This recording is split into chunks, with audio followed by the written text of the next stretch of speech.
Résumer 10 ans de travail de reconstitution de Saint-Cloud en 3 minutes, c'est un défi, mais on va tenter de relever ensemble.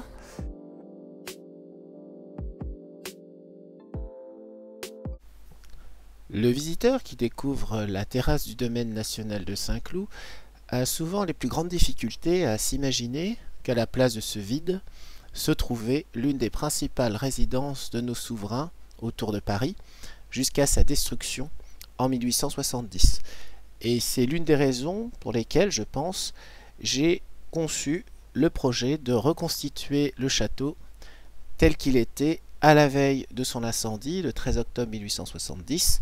un projet que j'ai mis près de 10 ans à concrétiser. Alors ce projet a d'abord eu pour objectif de reconstituer les façades, façades sur la cour, façades sur les jardins, puis progressivement est née l'idée de reconstituer l'intérieur du château, aussi bien les grandes pièces d'apparat, avec le souci dans cette reconstitution d'être le plus fidèle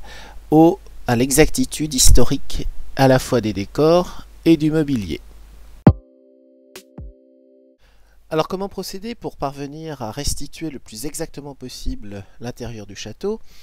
Eh bien il faut mener un travail de recherche historique,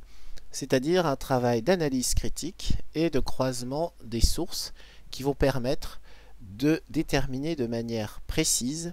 à la fois le décor et le mobilier du château tel qu'il était en 1870.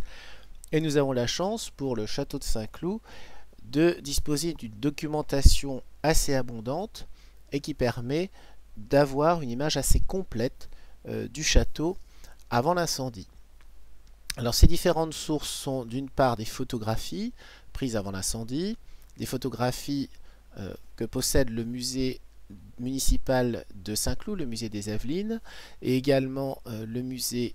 du domaine national, et ces photographies permettent donc de déterminer une grande partie des éléments décoratifs et la disposition du mobilier. Alors ces photographies sont complétées par des plans d'ensemble du château, des plans de détail de certaines pièces qui permettent de reconstituer les dimensions en largeur, en longueur, en hauteur des différents salons.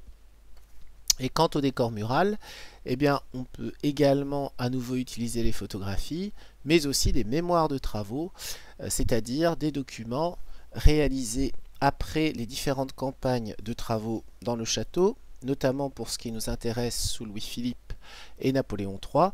et qui permettent de déterminer de manière fondée les différents types de décors, la couleur des marbres, les éléments dorés, et donc de restituer le décor. Pour ce qui est du mobilier, nous possédons un certain nombre de sources, d'une part à nouveau les photographies, mais également les mémoires des inventaires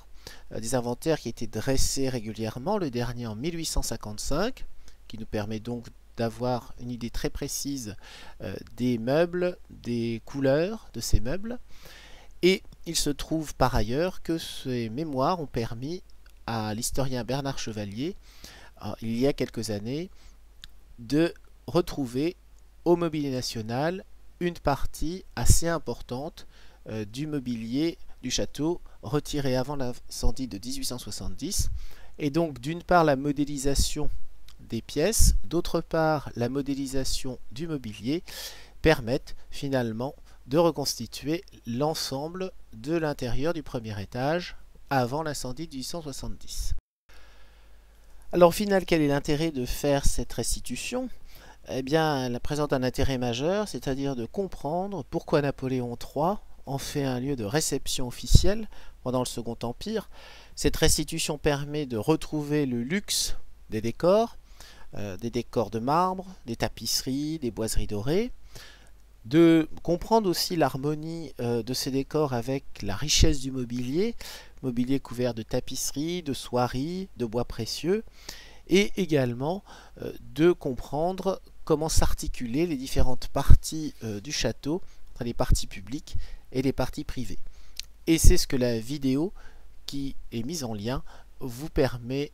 de faire. Merci à vous.